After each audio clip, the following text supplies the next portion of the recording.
একই সঙ্গে আওয়ামী লীগ এবং বিএনপির মধ্যে যে সম্পর্ক, সেই সম্পর্কটা অনেকটা মুখোমুখি জায়গায় পৌঁছে গিয়েছে। অন্যদিকে জামাত, এনসিপি অর্থাৎ সরকার বিরোধী যে দলগুলো রয়েছে, এই সময়টিতে শেখ হাসিনার দেশে ফেরার ব্যাপারে এবং আওয়ামী লীগের ব্যাপারে তাদের যে গত ২ বছরের অনমনীয় ভূমিকা, সেই অনমনীয় ভূমিকাটা কেমন যেন ১৮০ ডিগ্রি অ্যাঙ্গেলে উল্টে গেছে।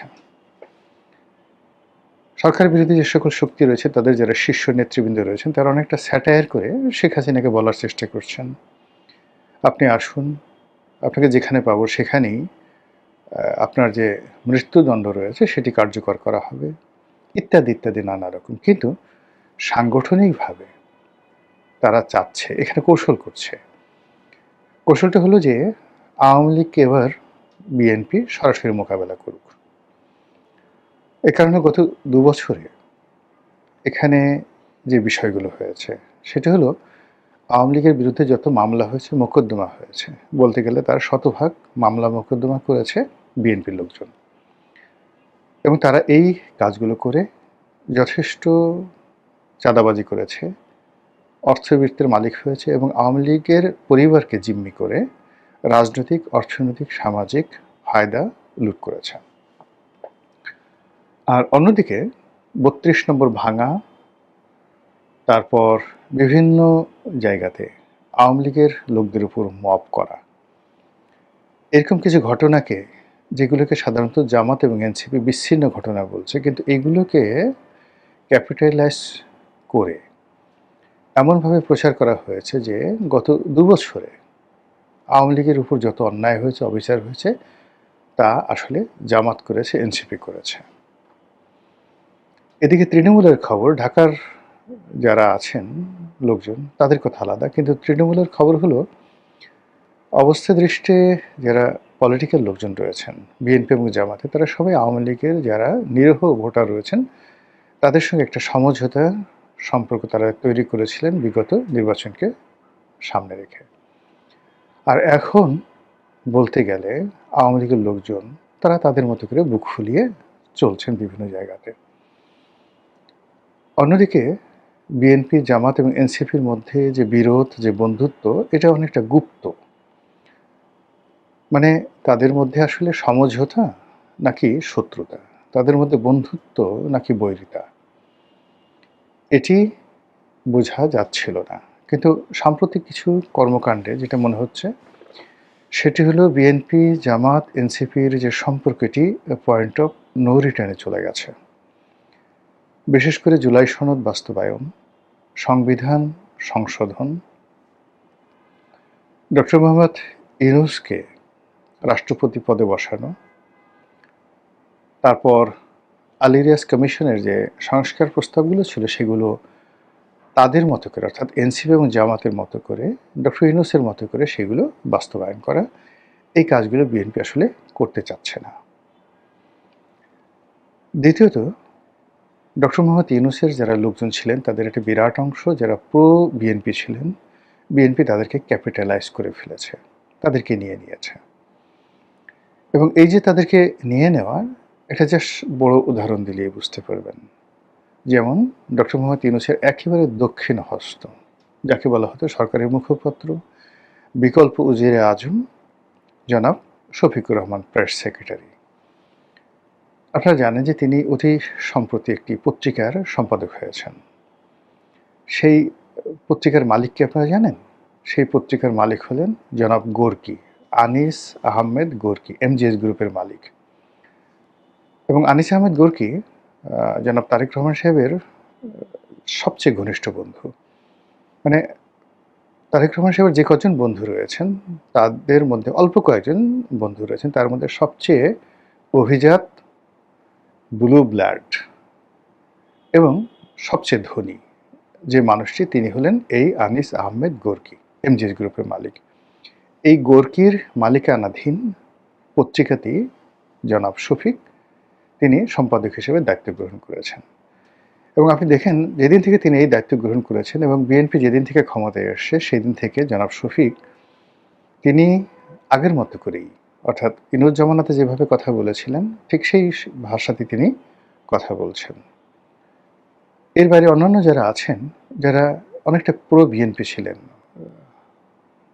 অনেক আগের থেকেই, তারাও মোরাললেস কিন্তু বুক ফুলিয়ে ঘোরাফেরা করছেন। আমি কারো নাম বলে বড়ও করতে চাচ্ছি না, ছোট করতে চাচ্ছি না।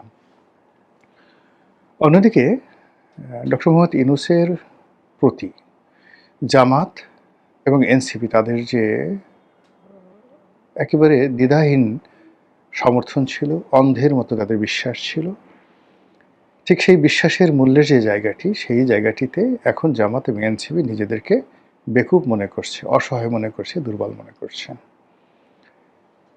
রাজনীতিতে যখন এরকম একটা হাহাকার তৈরি হচ্ছে, যারা ক্ষমতা পেয়েছে তাদের এক ধরনের হাহাকার, এবং যারা ক্ষমতা পেয়েছে তারা এখানে ৩টা ভাগে বিভক্ত করে দিয়েছে। ডক্টর মোহাম্মদ ইউনূস জামাত এনসিপির যে সম্পর্ক, সেই সম্পর্কটি ভেঙে গেছে। ইউনূস সাহেবের যে লোকজন ছিল তাদের একটা বিরাট অংশকে নিষ্ক্রিয় করে দেওয়া হয়েছে, অন্য অংশটিকে বিএনপি আপন করে নিয়েছে।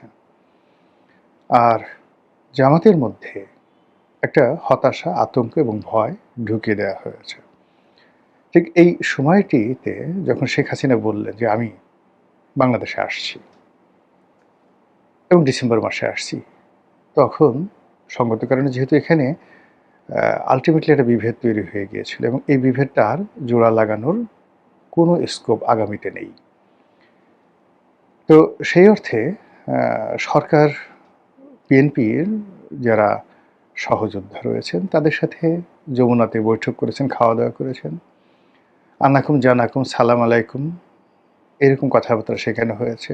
অনেকে গিয়ে অনেক বড় বড় দাবি দেওয়া পেশ করেছেন, অনেকে সরকারের মন্ত্রী এমপি হতে চেয়েছেন, আরও ইত্যাদি নানা কিছু, কিন্তু কাজের কাজ কিছুই হয়নি। এর কারণ হলো যারা গিয়েছিলেন আসলে তাদের মানে ওইরকম সাংগঠনিক ভিত্তি, পরিচিতি, সামাজিক যে কানেক্টিভিটি বা যাকে বলা হয় সুনাম সুখ্যাতি, বলতে গেলে একমাত্র মাহমুদুর রহমান মান্না ছাড়া অ্যাজ এ পার্সন ওখানে ওইরকম কেউ নেই যিনি কোনো একটা সচিবালয়ে টেলিফোন করবেন, বাংলাদেশে কোনো একটা ডিসিকে টেলিফোন করবেন, কোনো একটা জেলা শহরে একা একা যাবেন এবং সেখানে কেবলই মাত্র তার রাজনৈতিক ক্যারিয়ারের কারণে সম্মানিত হবেন, মর্যাদা পাবেন। কেউ তাদেরকে ভুয়া ভুয়া বলবে না, কেউ তাদেরকে অমুক চোর বলবে না, অমুক মানে তাদের এখন দেখেন যে এই সরকারের সাথে বন্ধুত্বের বেশে তাদের কাছাকাছি আছে বা কাছাকাছি বাইরে চলে গেছে, এরকম প্রায় সবারই এক একটা উপাধি আছে, বিভিন্ন রকম বাজে বাজে উপাধি আছে। তো সেই মানুষগুলো 0 0 0 একত্র করলে যেমন 0 হয়ে যায়, অথবা মাইনাস মাইনাস মাইনাস যদি একত্র করেন তাহলে যেভাবে মাইনাসের সংখ্যাটা বাড়ে, তেমনি যমুনাতে যারা শেখ হাসিনার বিরুদ্ধে যদি জনমত গঠন করা, রাজনৈতিক শক্তি গঠন করা, এই উদ্দেশ্যে যমুনার সেই বৈঠকটি হয়ে থাকে প্রধানমন্ত্রীর নেতৃত্বে, তাহলে এখানে 0 0 0 হয়েছে অথবা মাইনাস মাইনাস মাইনাস হয়েছে। অন্যদিকে জামাত যারা আছে তারা আসলে কি করছে এটা সরকার জানে না, আমরাও জানি না। বহু আগে একেবারে ঠিক 2024 সনের দিকে আমার কাছে মনে হয়েছিল যে আগামীতে যে রাজনৈতিক মিত্রতা হবে, সেই মিত্রতা হবে জামাতের সঙ্গে আওয়ামী লীগের। আবার বিশ্বাস করেন এই কথাগুলো আমি এই ইউটিউবে বহুবার বলেছি। জামাতের সঙ্গে দিল্লির কানেকশন, জামাতের সঙ্গে আওয়ামী লীগের কানেকশন, এই কথাগুলো 2024 সনের সেপ্টেম্বর অক্টোবর মাসে বলেছি।